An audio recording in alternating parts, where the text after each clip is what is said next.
as we worship you, the King of Kings and the Lord of Lords. Hallelujah.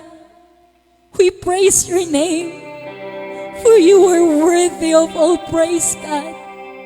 We worship you because you created us. We worship you for who you are, oh God. We worship everything in this world ay sa'yo, Panginoon. Ang aming mga buhay, ang aming mga hininga, ang aming mga kalakasan, ang aming pagkatao, Panginoon, ay galing po sa iyo, Panginoon. At wala kaming ibang gagawin, kundi ang purihin ang iyong pangalan, ang sambahin ka sa spirito at katotohanan. Ikaw ang aming hari. And we are your kingdom, O Lord. Jesus, reign over us, O God. Pagharian mo ang aming mga kaisipan, ang aming mga puso, ang aming mga pamilya, ang aming mga pangarap. You are the pastor of this church, Holy Spirit.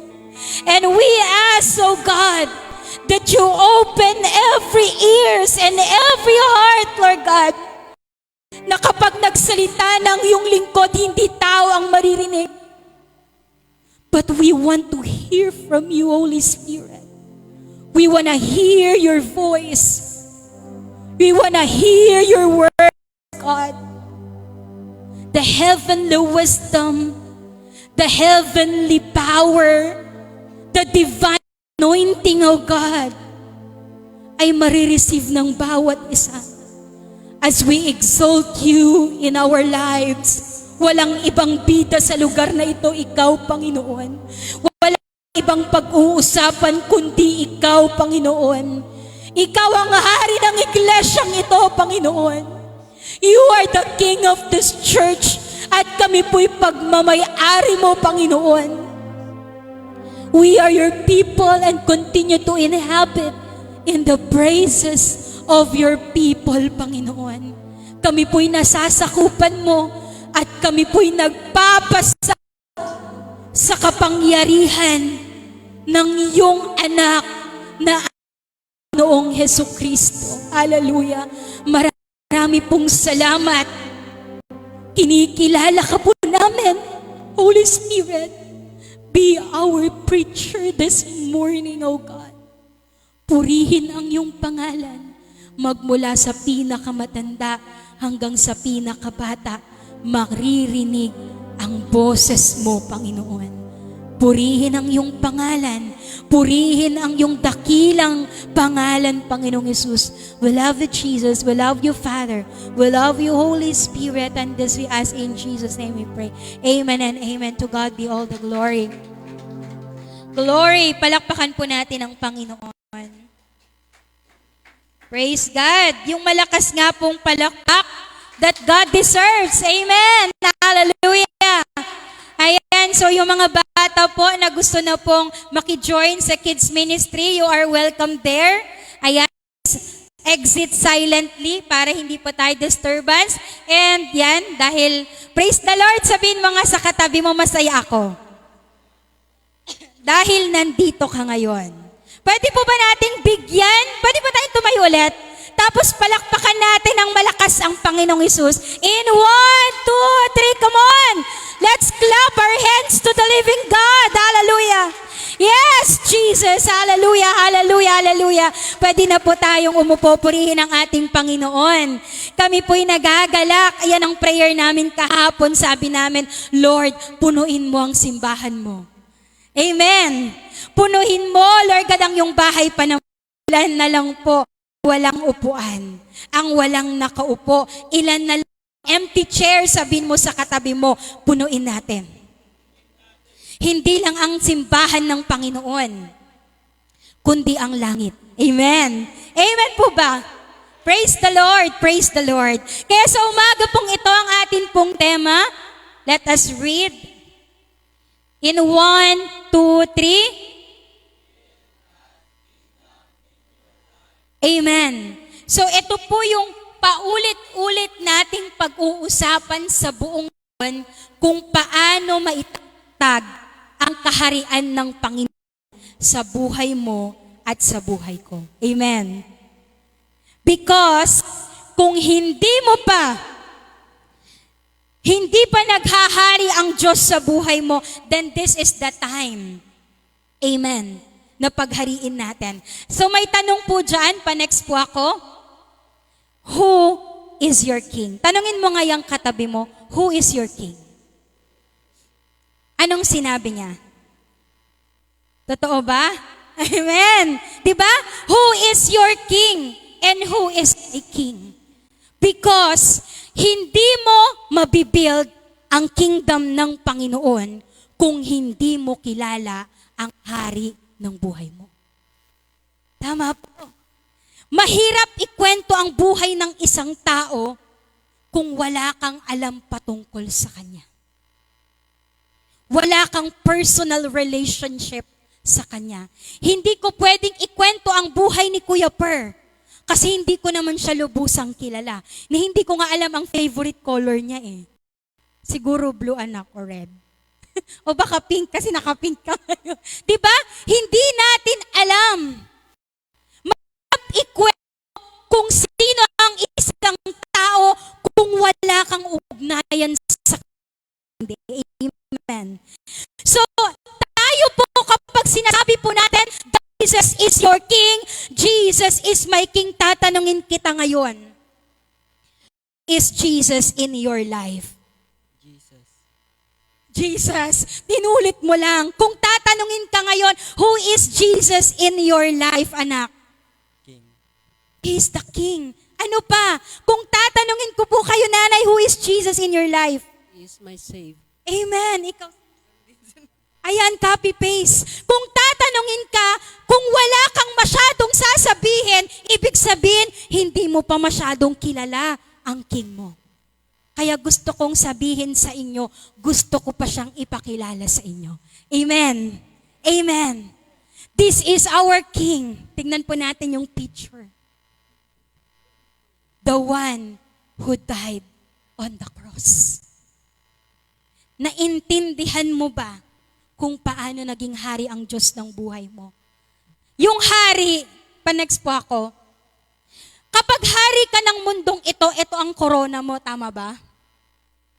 Ganyan kaganda. Pero alam niyo po ba, nung kinoronahan ang ating Panginoong Hesus nung siya'y nagkatawang tao at bago po siya ipako sa krus, alam niyo po yung ginilagay ng mga Romano? Koronang tinik. Subukan ko kayang ilagay sa iyo yung cactus sa ulo mo, masakit o hindi. Imagine yung korona ng Panginoong Hesus. Ito po ay isang insulto para sa Kanya. Pero sa harapan ng mga Romano, kasi pinagtawanan nila ang Panginoong Hesus nung inilagay sa Kanya. But that crown ay mamaya maiintindihan mo. Yang korona na yan na naisuot sa Panginoon, ikaw ang dahilan yan. Kung bakit mula ulo hanggang talampakan ng Panginoon, nasaktan siya. Naghirap siya. Walang ibang dahilan dahil ikaw at ako yun. Amen. And who is your King? Jesus. Amen.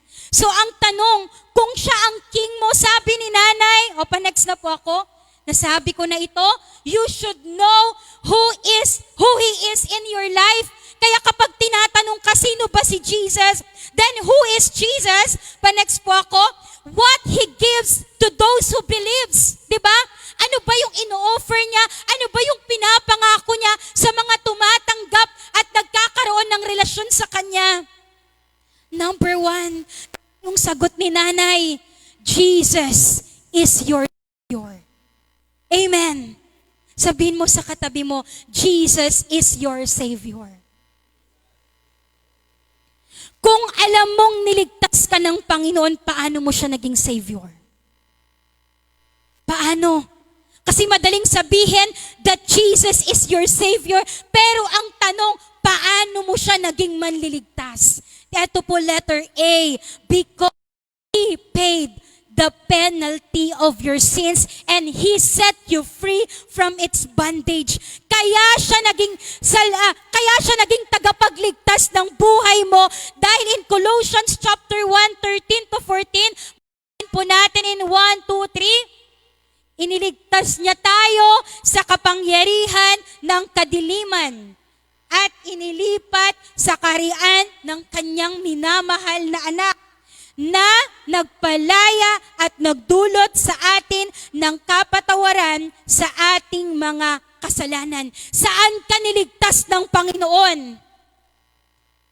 Sa kasalanan, saan pa? Sa kadiliman. Dati, team of the world tayo. Sa mundo ang team natin. Kaya nung wala ka pang relasyon sa Panginoon, wala kang pakialam kung o hindi. Bakit? Kasi ikaw pa lang ang hari ng buhay mo. Ikaw pa rin ang nasusunod. But when you accept Jesus as your Lord and personal Savior, siya na ang may final say lagi sa buhay mo because He is your King now. Amen. At dahil iniligtas ka niya sa kapangyarihan ng diliman, ibig sabihin ng darkness, yan po ay ang kasalanan. Yan po yung nasa sistema ka pa ng mundo na si Satan pa lang ang sinusunod mo. But then, sabi ng Panginoon, nung dumating ang krus ng Kalbaryo at namatay siya at kinilala mo siya sa buhay mo, ang sabi ng Panginoon, inilipat ka na sa kapangyarihan ng beloved Son. Amen. Inilipat ka na. So sabihin mo sa katabi mo, nilipat ka na. Kaya lumipat ka na. Sabihin mo sa katabi mo, amen. Sabihin mo, lumipat ka na. Wala ka na sa dilim. Nasa liwanag ka na ng ating Panginoon Jesus. Amen. At sabi niya, kung ikaw ay inilipat, sabi niya, ikaw na din ay napala. Nakakita na ba kayo ng nakala, pero nasa kulungan pa? Masasabi mo ba, na ang isang bilanggo noon ay malaya na kung nasa jail pa siya? No. Tama? Pero masasabi mo na ikaw ay pinalaya na talaga ng Panginoon kapag wala ka na sa kulungan mong kasalanan. Amen. Hindi na tayo nasa kulungan pa. Kasi kapag nasa kulungan ka pa, limitado ang pagpapalang mararanasan mo. Pero kapag umalis ka na sa kulungan ng nakaraan mo, saan mo mararanasan ang tunay na pagkilos ng Panginoon? Yung pagpapala, hinahabol ka na. Madalas, inuunahan ka pa. Amen. Gusto nyo ba yon? Na ang problema nyo, na hindi naman na maubos-ubos yung blessing. Bakit? Because that is the fruit of obedient life. Amen. Nagdulot ng kapatawaran sa'yo sa ating mga kasalanan. Not just only He paid, but He also took our place. Na yung ikaw na makasalanan, na dapat ikaw ang magbayad. Tama po ba? Kung sino ang nakautang, siya dapat ang magbayad. Amen? Tama ba, Clarence? Nakautang ka na ba? Tapos, sino po rito yung naranasang magkautang? Lahat tayo, di ba? Kahit nga 5 piso minsan. Pahiram ako pag nawalan ka ng barya. Di ba? Kung ikaw ay nakautang, dapat ikaw ang magbayad. Tama? Amen po ba? Pero ibang ginawa ng Panginoon. Nung hindi mo kayang bayaran yung kasalanan mo, ang sabi niya, pa-next po ako, He took the place for you. Sabi niya rito, hindi nagkasala si Kristo. Nagkasala ba si Kristo? That represents and that proves that our God, our Lord Jesus is God. Dahil Diyos lang ang hindi nagkakasala. Tao ang nagkakasala, pero ang Diyos hindi magkakasala. Pero kinailangang magkatawang tao ng Panginoong Hesus. Bakit? Kasi kung bilang tao siya, pwede siyang mamatay. Pero kung mananatili siya sa heaven, nandoon siya, hindi siya mamamatay dahil Diyos siya. Kaya ang ginawa ng Panginoong, ang Diyos Ama, pinadala niya ang Diyos Anak ng Panginoong Hesus para magkatawang tao at makihalubilo sa atin para siya po ay mamatay. Imagine mo yan, dapat ikaw na nagkasala ang magbabayad, pero sa kabutihan at pag-ibig ng Panginoong Hesus, siya ang namatay para sa iyo. He took the place for you. Ikaw dapat yung nasa krus. Ako dapat yung nasa krus. Yung mga tao sa labas, sila dapat ang nasa krus. Pero sa laki ng pagmamahal ng Diyos, He took the place for you. Amen? Inako niya, alang-alang sa atin, itinuring na makasalanan. Kala alam niyo po, the moment when Jesus nalagutan ng hininga sa krus, nagdilim ang buong paligid. Alam niyo po kung bakit nagdilim ang buong paligid that time na sinabi ni Jesus, into your hands I commit my spirit. That time na sinabi niya nalagot na yung hininga niya. Bakit kaya nagdilim ang buong paligid? Dahil hindi makayanan ng Diyos Ama na makita yung paghihirap ni Jesus. Dahil nung oras na yon na sinabi niyang, into your hands I commit my spirit, dinala niya sa sarili niya yung kabayaran ng kasalanan mo at kasalanan ko. Kaya dahil hindi maatim ng Diyos Ama, pinadilim niya ang buong paligid para hindi niya maatim yung bigat na ginawa ng Panginoong Hesus na sakripisyo para sa atin. Amen. Hallelujah. Siya'y itunuring na makasalanan upang ang pakikipag-isa natin. Take note, kung walang Jesus na namatay sa krus, wala tayong sa Diyos Ama. Pero dahil merong Panginoong Hesus, ang Diyos Anak na namatay sa krus, meron po tayong naging daan para makabalik tayo sa Diyos Ama. Amen. At dahil ikaw ay nakabalik na sa Diyos Ama, pwede ka nang magkaroon ng union. Pakikipag-isa. Ibig sabihin, yung ikaw at si Lord, iisa na kayo. Bakit? Isinuko mo na ang buhay mo sa Panginoon. Amen. Hallelujah, hallelujah. Hindi lang po yan in 1 Peter 2:24. Basahin natin in 1, 2, 3. Si Kristo ang umako sa mga kasalanan natin nang ipako siya sa krus para iwanan na natin ang buhay na makasalanan at mamuhay ng matuwid. Dahil sa mga sugat niya, gumaling tayo. Amen. Yung kasalanan mo at ako, nilagay ng Panginoon sa krus. Kaya every time you see the cross, you remember how the Lord died and loves so much. Amen? Kaya kung sinasabi mo, wala nang nagmamahal sa akin, no. Every time na nararamdaman mo yan, alalahanin mo si Jesus.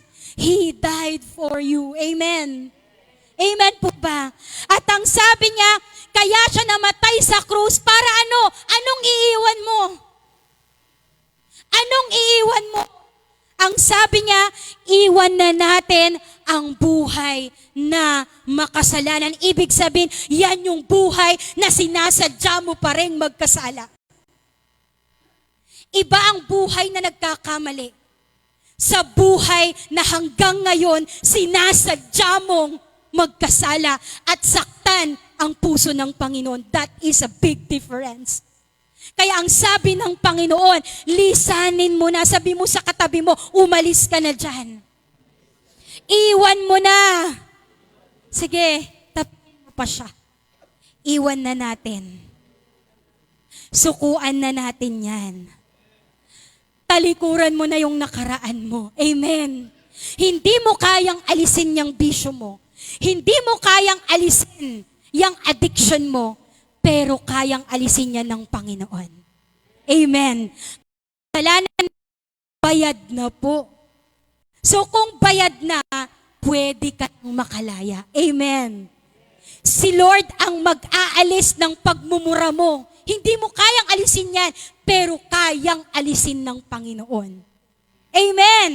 Just believe. Amen. Hallelujah. Iwan mo na, dahil sabi niya rito, ito pa, kung meron ngayon, ang sabi niya, dahil sa kanyang mga sugat. Alam niyo po ba kung ilan ang palo na tinamasa ng Panginoon nung siya po ay binugbog ng mga Romano, there are 39 whips. At ang sabi ng mga Bible scholars, almost 39 daw lahat ng sakit ng tao. 39. Kasi yung iba under na, branch, parang na-branch na yung iba. So, every latay na tinamasa ng Panginoon, that represents na ang Diyos po natin ay manggagamot. Amen. Siya magpapagaling sa atin. And I testify nung last Friday, yung tinastify ni Ate Nicole, dahil yung nakahawak sa kanyang. Kaya medyo kinabahan kami. Alam niyo po ba na tumigil yung heartbeat niya? Yung pulso niya, yung heart niya tumigil po. And after ni gumana, nakita mo di ba, Per? Tapos bumuka yung mata niya. Kasi tumirik na yung mata niya eh. And that is the power of God. God is our great healer. That He can even, yung patay na kaya niyang buhayin. Yung 50-50 na kaya niya pang dugtungan ng buhay. Amen. Ganon ka-powerful ang Diyos. Amen? Hallelujah. That is our Savior. Dahil pinagaling ka niya, hindi lang po yan that He took our place. Jesus gave His life to give you eternal life. Amen? Hindi ka lang pinatawad, hindi ka lang pinalaya. Grabe si Lord, no? Binigay niya na sa iyo lahat, pinaghahanda ka pa niya. In John chapter 14, pinaghahanda ka pa niya ng tutuluyan mo sa langit. Grabe naman si Lord, total package. Amen. Sabi nga rito sa Roman 5:8, di ba? God demonstrated His own love that while we were yet sinners, Christ for us is in 1 Peter 18-19. Ano po yung ibinayad ng Panginoon? Po'y maligtas, hindi po pilak o ginto na nasisira, kundi the precious blood of the Lamb. Amen. Ang pinakamahalaga na dugo ng ating Panginoong Jesus. Kaya ang DNA mo ngayon, royal blood ka na. Tama. Bakit? Kasi ang dugong nananalaytay na ngayon sa'yo spiritually is the blood of Jesus. Amen? Dugong bughaw ka na, sabi mo sa katabi mo. Makalangit na dugo na yan. Amen? Hallelujah. Hallelujah. Hallelujah. That Jesus gave His life for you para makasama ka niya sa langit. Sabi ng mga tao, may mga nagtatanong, kung tatanungin ka din ngayon, bakit mo gustong pumunta sa langit? Laika, tatanungin kita anak. Dahil nakita kita, ang ganda ng hair mo ngayon. Ayan, yes, praise the Lord. Sabi mo naman anak, glory to God, diba? Ano, kung tatanungin kita anak ngayon, bakit gusto mong pumunta sa langit? Gusto kong makasama sa Lord. Amen. Sinong nagsasabi, meron akong narinig, sabi niya, bakit daw niya gustong pumunta sa langit kasi ayaw daw niya sa impyerno? Pero ang tanong, kung yun lang ang rason mo, dahil ayaw mong mapunta sa impyerno, ang tanong, ma-enjoy mo ba ang langit? Sa langit, ang gagawin mo na lang, hallelujah, praise the Lord, eternal worship. Amen, non-stop na, wala nang katapusan. Kaya sabi ng Bible, i-practice mo na dito sa lupa. Amen. Kaya dapat dito pa lang sa lupa, you know how to worship God. At ang worship, hindi lang yung kumakanta ka. Worship din yung nagbibigay ka. Worship din yung nakikinig ka ng salita ng Diyos. Worship din yung pumupunta ka dito sa church. Everything that you do, when you do it for the glory of God, that is worship. Worship din yung sumusunod ka sa kalooban ng Diyos. Amen. Kaya habang ikaw ay nabubuhay, you must worship God every day. Amen. Every day. Hindi yung pag Sunday, praise the Lord. And the angels cry. Sabi mo. Pero Monday, anong kanta mo? Sabi niya nga dun sa isang kanta, yung kantang, For you alone deserve all glory, for you alone deserve all praise. Father, we love you. Di ba dapat ganon? Please be careful with. Iba na yung kanta niya. Di ba? Nagets niyo po ba? Na kung hinahaluan mo ang worship mo, dinadaya mo ang sarili mo, hindi ang Diyos. Tama? So when you worship God on Sunday, worship Him also on Monday, Tuesday, Wednesday, Thursday, Friday, and Saturday. Every minute, every heartbeat of your life, you must worship God and give Him honor. Amen. That whatever you do it for the glory of God. Nagwalis ka dito sa church. May one time, may prayer meeting kasi wala si Pastor, umuwi siya. Sabi ko kay Lord, nilalambing ko si Lord habang nagwawalis ako dito. Bago ko nag-tutor, maaga kasi tutor. So, bago ko bumalis, nagwawalis ako, nagmamap ako, pero alam ko si Lord, Lord, this is my worship to you. Lord, I love you. I'm not doing this, man. I'm doing it for you. Amen? At magiging worship lang ang ginagawa mo when what you do centers sa Panginoong Jesus. Amen. Kahit gaano pa kalaki ang ibigay mo, kung nagmamayabang ka, walang saysay. Pero, kung malaki ang binigay mo o maliit man, when you give it for the glory of God, God will be pleased. Amen. Pag na-please ang Panginoon, ibang klase rumagasa ang pagpapala niya. Amen!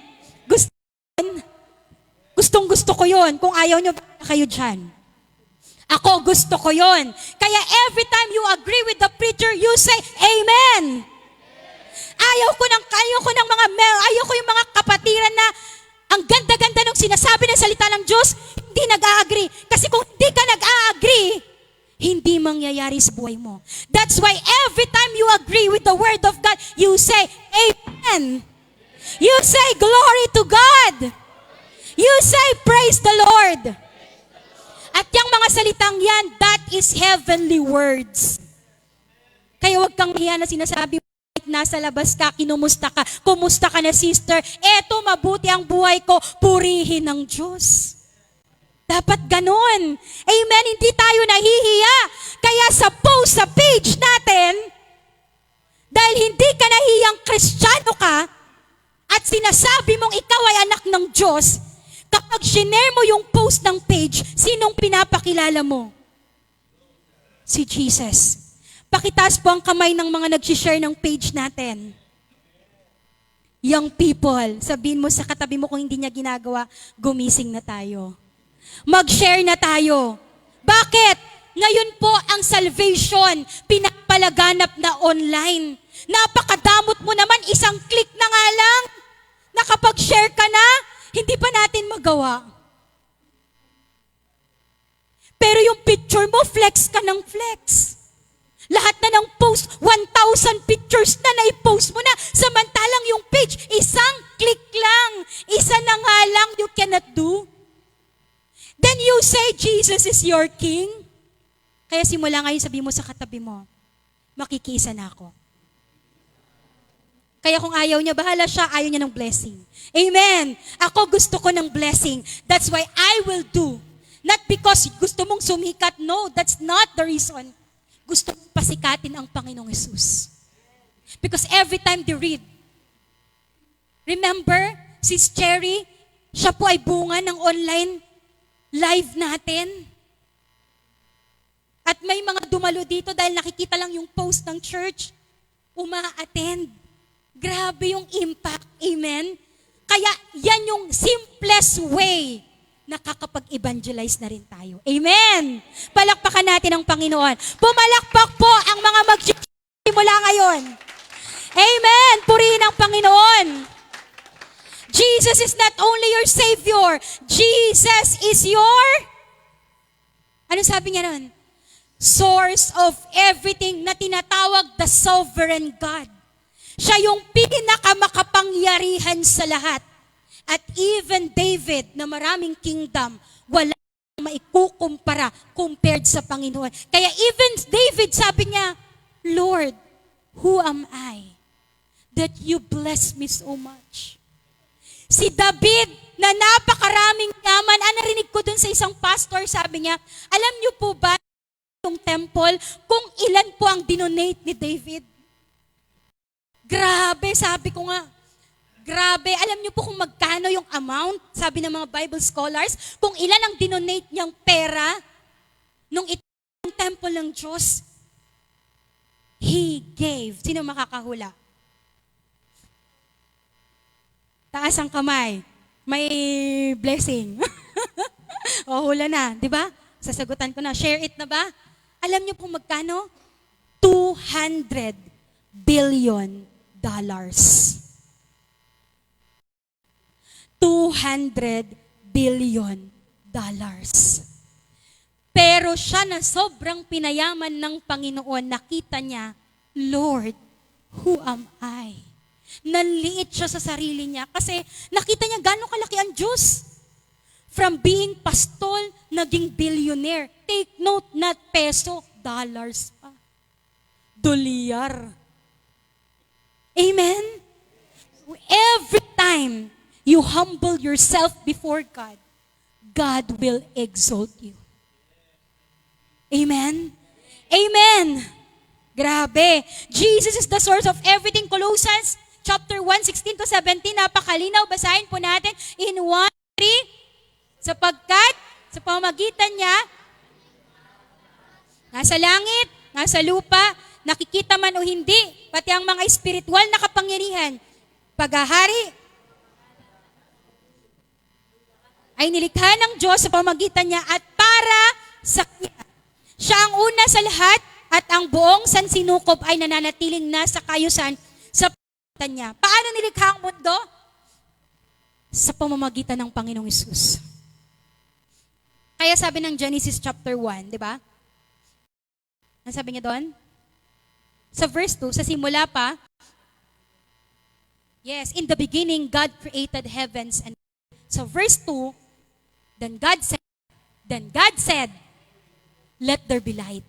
And who is that light? Jesus. Who is the Word of God? In John 1:1, nang pasimula pa'y naroon na ang salita, kasama ng Diyos ang salita, at ang salita ay Diyos. So the Word of God at siya ay iisa. So the more you read the Word of God, the more you know Jesus. And the more you apply the Word of God, the more you will experience who Jesus is in your life. Amen. That's why you open your Bible, and when you open and you read it, you meditate it, then you apply it. Kasi nasa application ang pagpapala ng Panginoon. Amen. Amen. Amen. Hallelujah. At ang sabi niya, lahat ng bagay na nilikha sa langit, sa lupa, sa himpapawid, nakikita o hindi, ay sa pamamagitan ng Panginoong Hesus. So, ibig sabihin, Jesus is the owner of everything. Jesus, siya yung pinakamay authority sa lahat ng bagay. Amen. Kaya ang sabi rito sa John 1:3, pa-next po ako makita niyo yung sa kamay, nakikita niyo po. Alam niyo po ba kung gaano kalaki ang Diyos? Kaya mo bang sukatin ngayon ang Panginoon? Baka wala ka pang muta kapag titignan ka ng Panginoon, wala pa tayo sa muta. 'Di ba? Sa sobrang liit natin. Because, ang sabi ng Isaiah chapter 66, Heaven is my throne, and the earth is my footstool. Ang langit ang trono ko, at ang lupa ang tinatapakan lamang ng paa ko. How big is your God? Gaano kalaki ang Diyos? Immeasurable. Hindi mo kayang sukatin kung gaano kalaki ang Diyos, and yet, He chose you to serve Him. And yet, the Lord na pinaglilingkuran mo, ganyan siya kalaki. Then how come you worry? How come we worry? Lord, paano ang bukas? Paano ng mga anak ko? Paano? Kung mahal mo ang anak mo, mas mahal ni Lord ang mga anak mo. Tama? Then how come you worry about the future? Mahal ka ng Panginoon. At mahal din ng Diyos ang mga minamahal mo at pinapahalagahan mo. Amen? And one time, gustong-gusto ko yung source of everything na wala pong pagmamalaki sa harapan ng Panginoon because everything that we have comes from Him. Ang sabi ng isang, si John Wesley, yun narinig ko ding kwento, si John Wesley, nasusunog yung bahay niya. May nagbalita sa kanya, sabi, Sir, nasusunog yung bahay mo. Then yung nagsalita sabi niya, no, hindi yung bahay ko ang nasusunog. Bahay yan ni Lord. So I do not worry. Kung inalaw niya yan, He will build again. Kaya hindi ako mag-aalala, sabi niya. What a faith. What a faith. Amen. Grabe, no? Yung ibig sabihin, sobrang nakita ni John Wesley, gaano kalaki ang Diyos. Gaano ka-powerful si Lord. Na ang lahat ng bagay mo nilikha sa pamamagitan niya, kahit ngayong hindi mo nakikitang hangin, galing yan sa Panginoon, nilikha sa pamamagitan niya, then how can you not trust God? Kung ganyan pala ang source natin, ibig sabihin, we have unlimited source. Lord, wala na kaming bigas. You provide, Lord. Amen? Because when you ask, He provides. When you worry, you provide. Anong gusto mo? When you trust God, He provides. When you worry, you provide. Anong gusto mo? Yung nagtitiwala ka, ta si Lord yung nagpo-provide? O yung nag-aalala ka, kaya ikaw ang nagpo-provide? Kasi sinasapawan mo yung trabaho ng Diyos. You have knowledge that God is the source. Hindi mo, kahit napakalaki pa ng sahod mo, still God is your source. Bakit? Dahil kung wala na binigay ang Diyos, hindi ka makakapagtrabaho. Amen. Kaya gustong-gusto ko yung mga believers in the book of Acts chapter 2. Dapat ngayon yung isa sa message ko. But then I'm just keep on preparing. Sabi niya doon, laging nagmi-meet everyday yung mga disciples. Grabe, no? Samantalang tayo ngayon, twice a week, once a week. Samantalang yung mga disciples in the book of Acts, everyday they spend together and meron silang dinadalang food para makapag-meal fellowship sila. Hindi sila nagbibilang na ang laki na ng binigay ko. Dapat ganito rin yung ibigay niya. No, wala silang ganon. They shared everything they have. And they have joy in their hearts. Kaya when you give, share joyfully. Amen. Kasi kapag binibilang mo yung binibigay mo, then hindi papalitan ni Lord yan. Pero kapag nagbigay ka with all your heart, merong joy sa puso mo. Amen. Amen. Kaya ang sabi ng John 1:3, hallelujah, nilikhang lahat ng bagay sa pamamagitan niya ang ating Panginoong Hesus at walang anumang lilikha nang hindi sa pamamagitan niya. Meron bang nilikha na wala ang Panginoong Hesus? Wala. Nothing. No one. Not even a thing. Walang bagay na nalikha nang hindi sa kapangyarihan ng ating Panginoong Hesukristo. Amen. And yet, this is how amazing God is. Though Jesus is God, though Jesus has everything, He owns everything, pero alam niyo po, sobrang baba ng loob niya. Pa-next po ako. Ang sabi nga in Philippians chapter 2, 6-11, sabi niya, kahit taglay niya ang kalikasan ng Diyos, He has the nature of God. Hindi niya pinagpilitang manatili kapantay ang Diyos. Yan ang pagkakaiba ni Jesus kay Lucifer. Bakit? Si Lucifer, gusto niyang pantayan ang Panginoon. But Jesus, pinili niyang maibaba siya. Hindi niya pinantay na nanatili kasi akaya niyang ibaba yung sarili niya. Nagmamahal siya. Dahil mahal ka ng Panginoon, nagpakababa siya.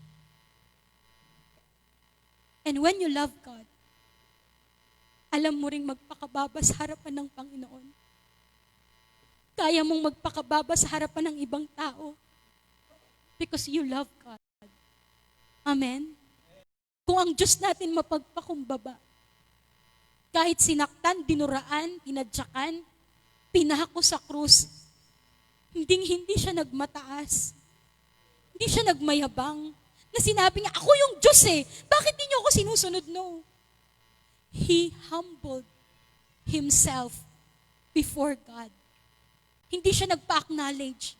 Kaya tanggalin natin sa church ang espiritu na gustong na-acknowledge. No. No one should be acknowledged except God. Amen. Jesus is only the reason why we serve. Kung ano mga achievements meron ka, it's all for the glory of God. And it's because not our grind, not our hard work, but it is His work. His finished work on the cross. Amen. Kahit gaano ka kagaling magluto, purihin ng Diyos, talento yan galing sa Panginoon. Ano mang talent we have, everything, we do it for God. We do it for God. So every time I play, habang nagpi-play ako, Lord, hina ako. Nahirapan ako magmemorya. But I ask you, Lord, give me the passion. Give me the passion. So every time God is using you, you must give glory to you. Walang spotlight Christian dito sa church. Amen! Amen! Kaya sabihin mo sa katabi mo, pag nakikita mo na akong mayabang, i-correct mo ako. Yan ang gusto ko eh. Amen. Sige, sabihin mo, binibigyan kita ng harapan. Kung nakifiling-filing ako, gandang-ganda na ako sa sarili ko masyado. Palalahanan mo, kasi kailangan ko rin ng reminder. Kasi ang gamot sa nakakalimot, paalala, libre lang po yun. Amen. And even He is God, hindi siya nanatiling kapantay ng Diyos. Sa halip, kusa niya. So kung ikaw ay may humility, meron kang kusa gawin. Amen. Binitiwan ang pagiging kapantay ng Diyos at namuhay na isang alipin. Take note, hindi lang siya namuhay bilang isang tao, alipin. Kaya kapag ikaw ay tinawag ng Diyos, alipin ka ng Panginoon. Kahit tinatapak-tapakan ka, maglilingkod ka pa rin sa Panginoon. Amen. Kahit di ka na-appreciate.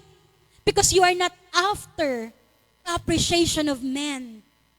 Kahit walang pumuri sa ginawa mo, naglinis ka, wala man lang pumuri, nagsabing ang linis ng church. Hindi ko nga nasabi yun eh. Kasi natuwa ko kahapon. Wala kami, pero nakita ko, wow! Praise the Lord. Hindi ko alam kung sinabihan ni Pastor yung mga naiwan, pero praise the Lord. Malinis ang church. And I like it. I love it. Amen. At sabi nga rito, namuhay na isang alipin, ipinanganak siya bilang tao, at siya'y naging tao. Nagpakumbaba siya at naging masunurin. So kasama ng pagiging mapagpakumbaba ang masunurin. Amen? Hindi mo pwedeng masasabi na mapagpakumbaba ka, pero suwail ka. The true humility ay marunong sumunod. Marunong magpasakop. Kaya kung gusto mo na tawagin kang humble ng Diyos, alam niyo po, kung bakit ang nakakatakot sa pride, hindi yung babagsak ka ng Diyos. Kasi pag nagmayabang ka, ibabagsak ka ng Panginoon. Hindi yun eh. Alam niyo yung nakakatakot pag mayabang ka? Kaaway mo ang Diyos. Because James chapter 4, ang sabi nga rin, kung hindi ako magkamali ng chapter, but in James, sabi niya, God opposes the proud, but gives grace to the humble. Amen? Ino-oppose ni Lord.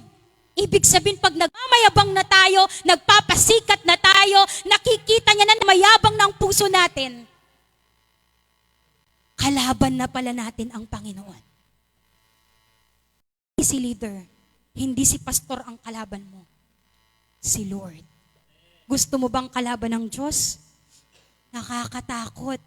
Because yung mga nagmayabang, sino po yung gumawa ng Titanic? Sabi nga, yung engineer at architect nun, Kaya anak, kapag naging architect ka, always give glory to God. Ang sabi ng architect nun, even God cannot sink the ship. Anong ginawa ng Diyos? Nilubog Panginoon yung Titanic. Because when you in pride insults God, iniinsulto mo ang Diyos pag nagmamayabang ka. You insult God directly. You sin God. You sin against God. That's why you keep your heart and your feet. Kahit itaas ka ng Diyos, yung paa mo naging nasa baba. Amen. Kahit gano'n kay taas ng Panginoon, yung paa mo, nandun sa baba. Amen. Kung ganyan ang puso mo, kagaya ni David, the more David humbles himself, God exalted and blessed him. Amen. Amen. Because the source of everything, itaas ka ng Diyos. At sabi nga rito, hanggang kamatayan siya po'y sumunod, ito man ay kamatayan sa krus. Dahil dito, siya'y lubusang itinaas ng Diyos. So ang nagpapakumbaba, tinaas ng Diyos Ama. At binigyan ng pangalang higit sa lahat ng pangalan. Sa gayon, ang pangalan ni Jesus ay luluhod at magpupuri ang lahat ng nasa langit, nasa lupa, nasa ilalim at ang lahat ng nagpapahayag na si Jesucristo ay Panginoon ay kaluluwalhati ng Diyos Ama. Amen. So when you humble yourself, God will promote you. Amen. Gusto mo ng promotion? Kaya ang sabi ng Bible, tinanong ng mga disciples, who is the greatest? May makakapagsabi?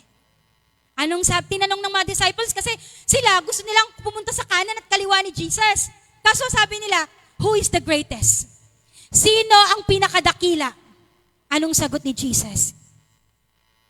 Yung yung nagpapakumbaba. Yung naglilingkod sa kapwa.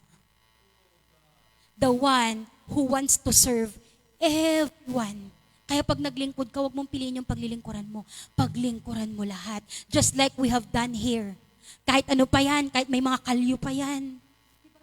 Jesus, ang leprosy po noon, isa ka ng outcast. Madumi ka eh. Outcast ka. Pero Jesus, nilalapitan niya yung mga marurumi sa harapan ng tao at pinapagaling niya. Amen. Si Lord walang salitang exclusive. Lahat po belong sa kingdom ng Panginoon. As long as you acknowledge His authority. Amen.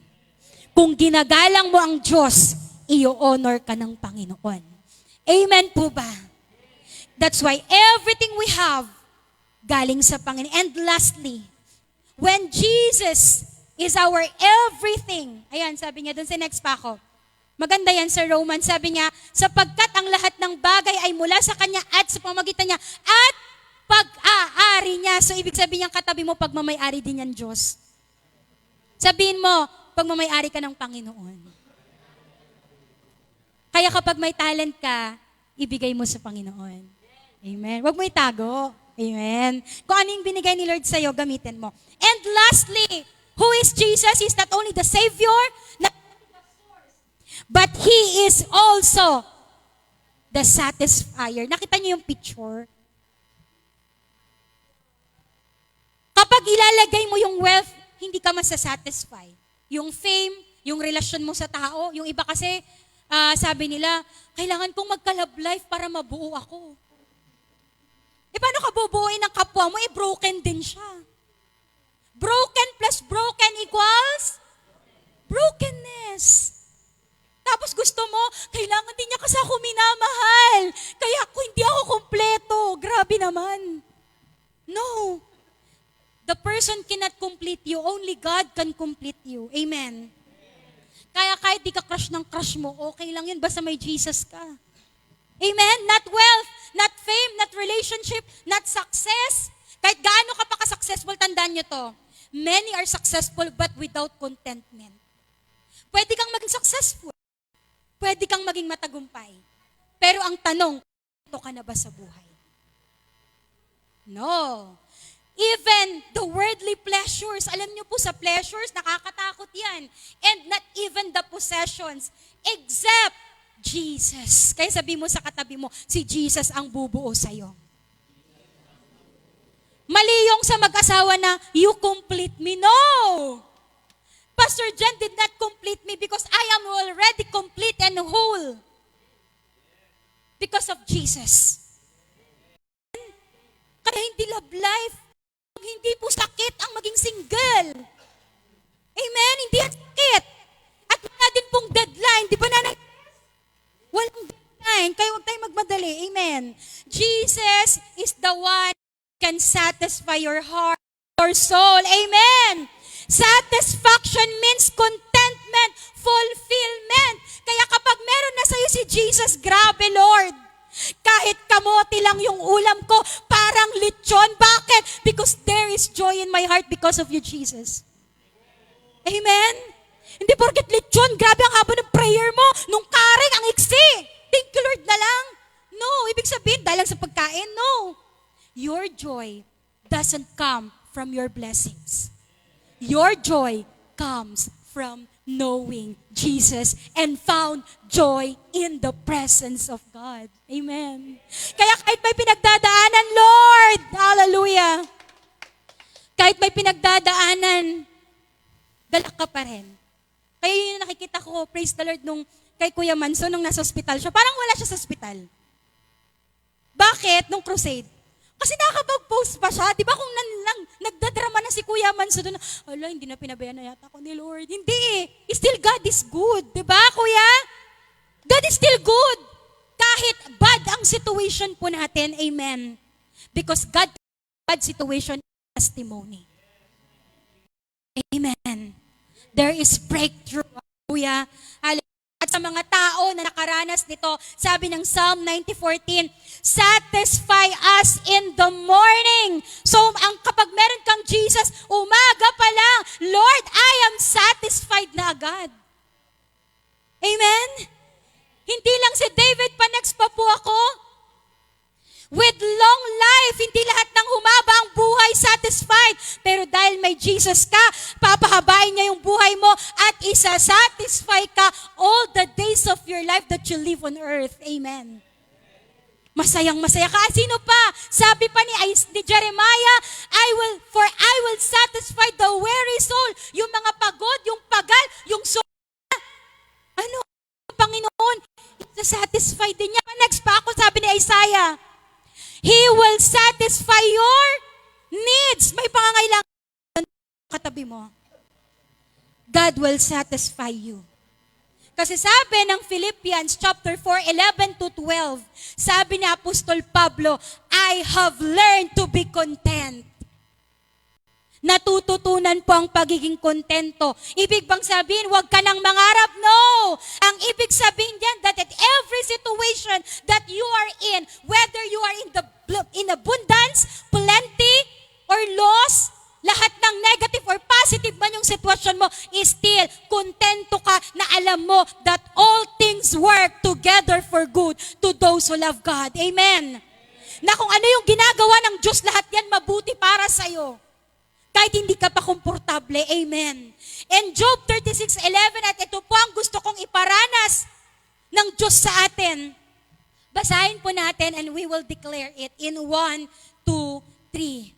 If you obey and serve Him, they will spend the rest of their days in prosperity and their years in contentment. Gusto mo, prosperous na yung buhay mo, kontento ka pa? May lugi ba pag naglingkod ka sa Panginoon?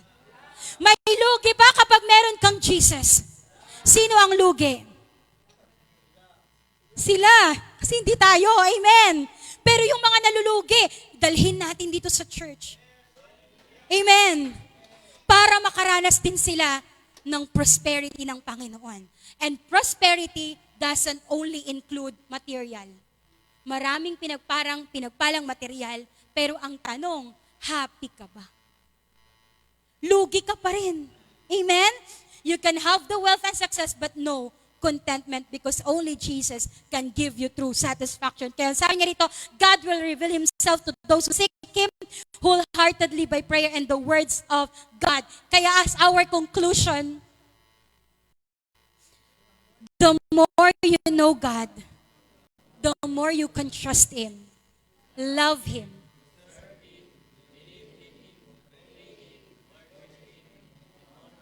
Then who Jesus in your life? He is your Savior, source of everything, satisfier. Gusto mo ba sa umagang ito punuin ka ng Panginoon? Tayo pong lahat ay tumayo at magpuno po tayo sa presensya ng Panginoon. Palakpakan po natin ang Panginoon. Oh, hallelujah. Let us all stand in the presence of God and allow God to complete you this morning. Basag ka ba? Bubuin ka ng Panginoon. May pangangailangan ka, He will provide. Tandaan po natin ito. God will not only provide, He will satisfy you. Amen. Hallelujah. Let us close our eyes. As sa maiksi pong, kahit ilang minuto, bigyan natin ng pagkakataon ng minister sa ating mga puso. Tatanungin kita ngayon, lang ang makakasagot. Huwag mong pansinin niyang katabi mo.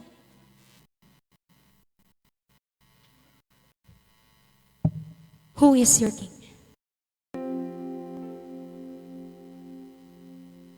Masasabi mo bang 100%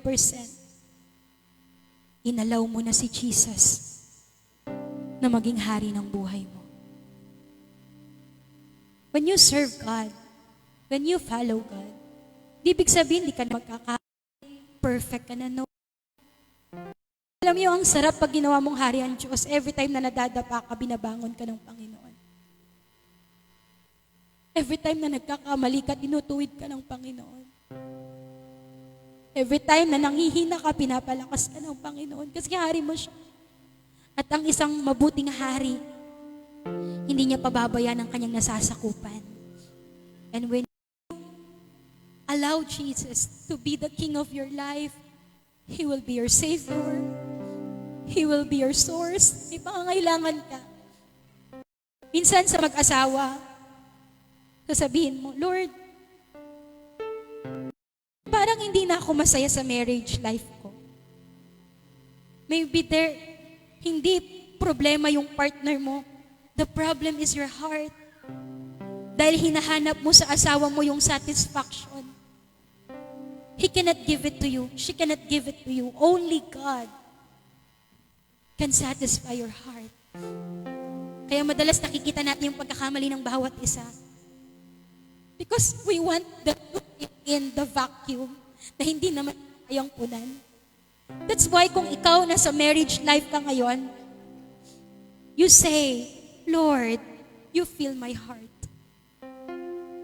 Kung ikaw isang kabataan na naghahanap ka, nang tatanggap sa'yo, Lord, wala namang pagmamahal sa bahay namin. Hindi talaga kayang ibigay lahat ng parents. Hindi kayang ibigay ng kapatid mo yan. But Jesus, your heart. Pupupuin ng Panginoon yung kulang sa'yo. And He will say, Lord, you are my real satisfaction. Ikaw ba yung kabataan na pursigido ka, sobrang pursigido ka na maabot yung pangarap mo? Sobrang pangarap mo yung iniisip mo. Minsan wala ka ng time na mag-pray, wala ka ng mag-time na mag-read ng Word of God. Sobrang habol mo sa pangarap mo, kalimutan mo na ang unang nangarap sa iyo ay ang Panginoon. And God will bless you.